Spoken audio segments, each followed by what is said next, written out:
માનવ શરીરનો અંત થાય છે ત્યારે શું કર્મનો પણ અંત થાય છે?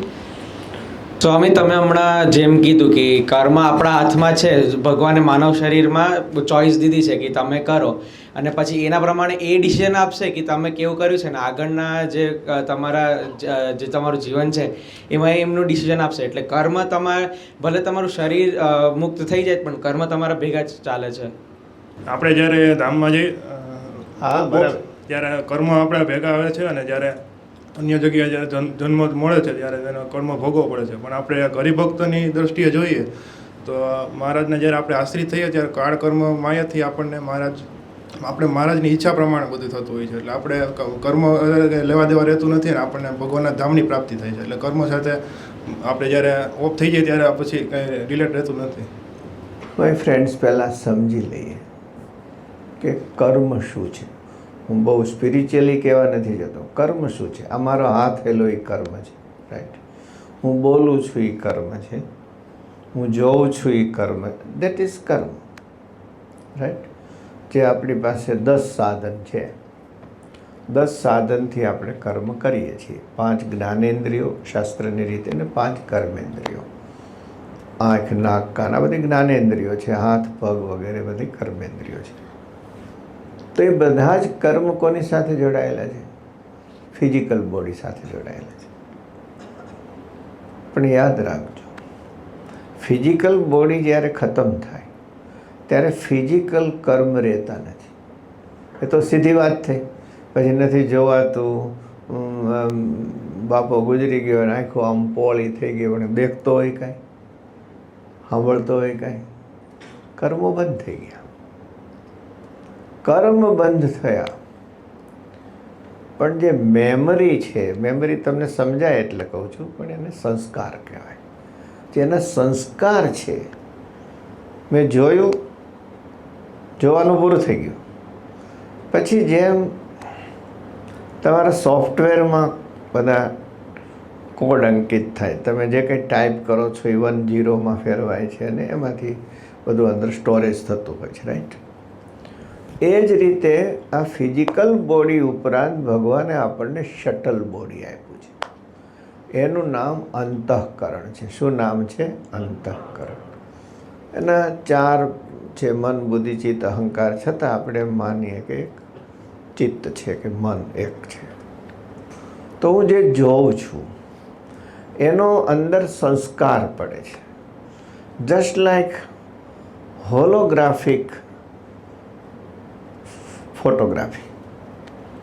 તો સિમ્પલ જે ફોટોગ્રાફી છે એમાં નેગેટિવ પોઝિટિવ હોય છે, પણ હોલોગ્રાફિક જે ફોટોગ્રાફી છે, હવે તો એનાથી પણ એડવાન્સ થઈ ગયું, એમાં ખાલી ડોટ જ હોય. તો જે પિક્ચર છે આટલું મોટું હોય પણ એક ડોટમાં હોય.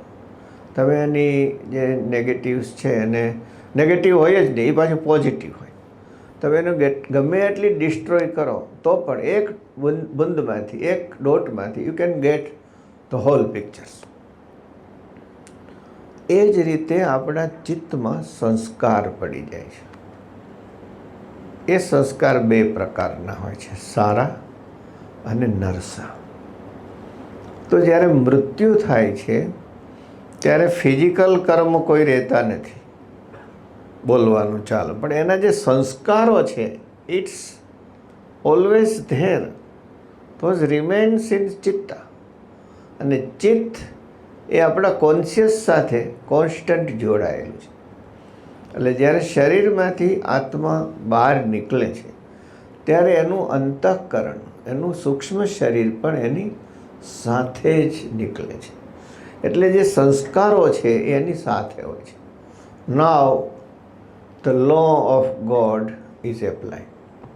કે સારા સંસ્કાર છે તો આને ક્યાં મોકલવાનો છે, નરસા સંસ્કાર છે તો આને ક્યાં મોકલવાનો, એ ડિસિઝન ભગવાન સિવાય કોઈ કરતું નથી. એટલે ભગવાનને કર્મ ફળ પ્રદાતા કહે છે. પછી એમની સિસ્ટમ છે, એ ભગવાને કાંઈ કરતા નથી. એમણે એ બધું ધર્મરાજને સોંપી દીધું. ધર્મરાજે પાછું એના 2 સેક્રેટરી રાખ્યા, ચિત્રગુપ્ત અને વિચિત્રગુપ્ત રાખ્યા. આ શાસ્ત્રોના નામ બહુ સરસ છે.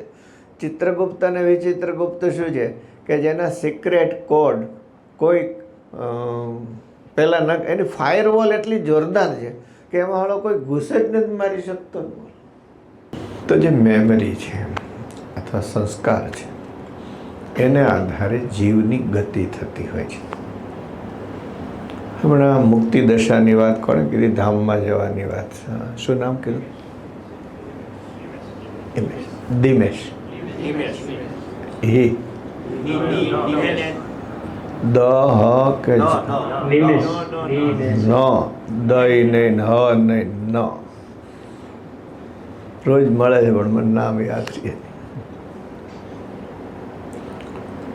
મુક્તિ દશામાં શું થાય?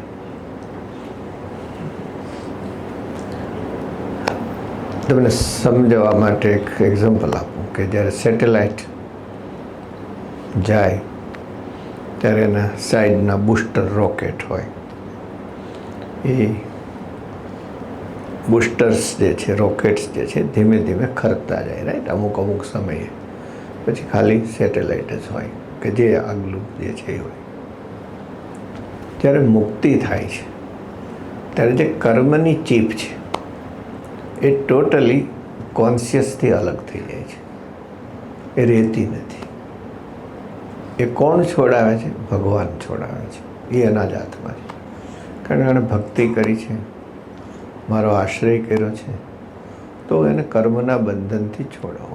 રોકેટ જેમ ખરી જાય એમ જે સંસ્કારોની ચીપ છે એને ભગવાન, જો કે એના સંસ્કારો પણ સારા જ હોય છે, કાંઈ ખરા તો જ એ ભગવાન રાજી કરે એવું હોય ને. એટલે સારા સંસ્કાર જે એને ક્યાંય પણ સારા લોકમાં એને મૂકી શકાય એમ છે, પણ એણે અનન્ય ભાવે ભગવાનને કીધું છે કે મારે ક્યાંય નહીં, મારે તો તમારા ચરણારવિંદમાં આવવું છે. એટલે ભગવાન એના જે મેમરી છે, જે સંસ્કારની છે, બહુ આ તો સમજાય એટલે સ્થૂળ શબ્દો છે, એ કાંઈ દેખાય એવું નથી હોતું. ભગવાન એને વાઇપ આઉટ કરી નાખે ને ખુલ્લું કરી નાખે. એમાં એવું પણ છે, વ્યાસજીએ લખ્યું છે કે જે જીવ મુક્તિ થઈ રહ્યો, મુક્ત થઈ રહ્યો, એના સૂક્ષ્મ શરીર પછી રહેતું નથી.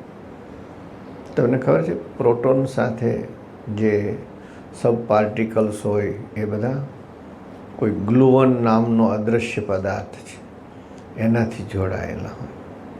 જો ગ્લુઓન ન હોય તો ન્યુટ્રોન કે એના જે સબ પાર્ટિકલ્સ છે એ જોડાય નહીં, બને નહીં. પ્રોટોન ન બને, ન્યુટ્રોન ના બને, ઇલેક્ટ્રોન ના બને.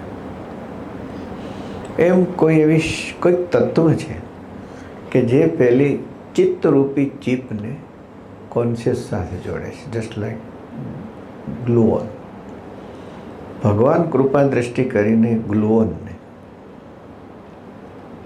ખતમ કરી નાખે છે.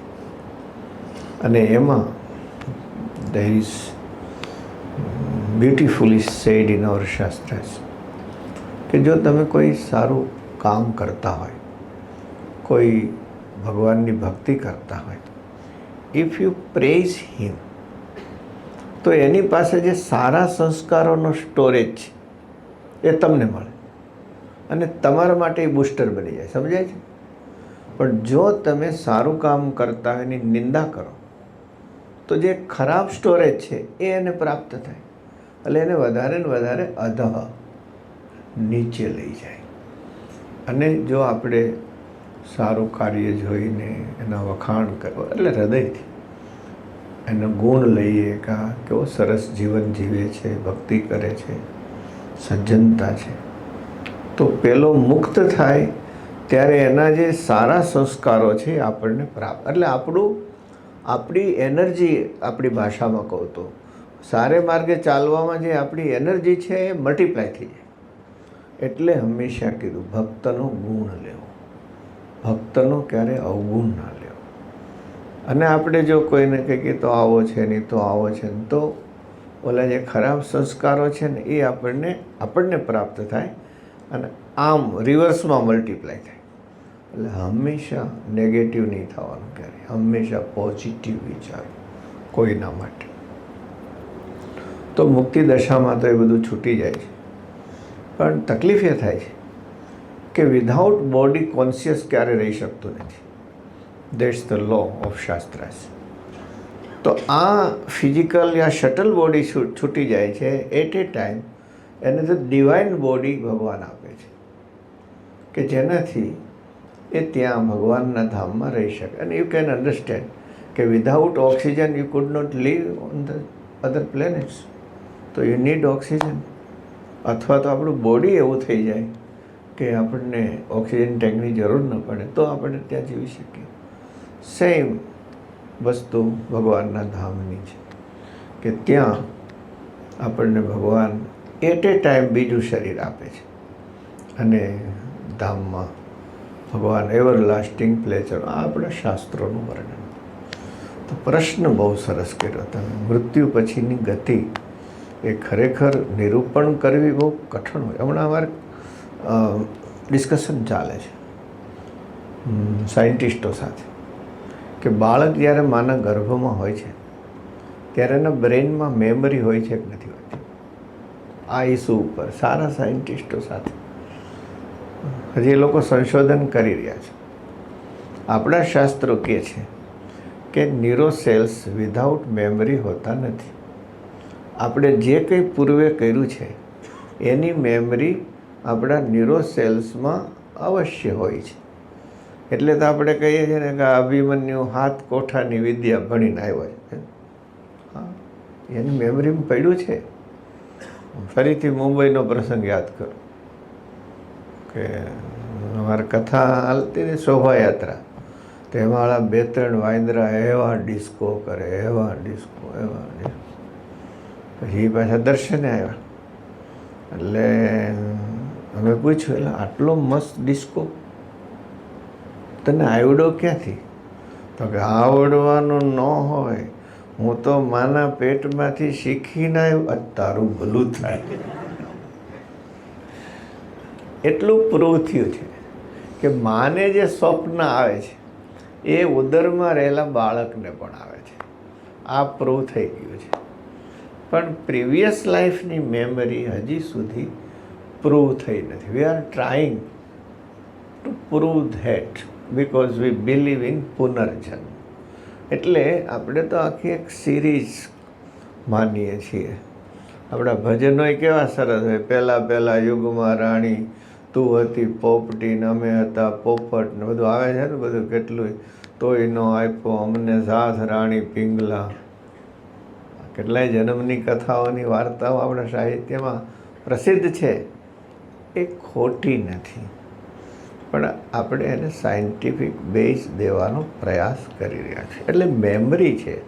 મેમરી તો બહુ પહેલો શબ્દ છે, પણ જે સંસ્કાર છે એ અવશ્ય હોય છે. એના આધારે ગતિ હોય છે.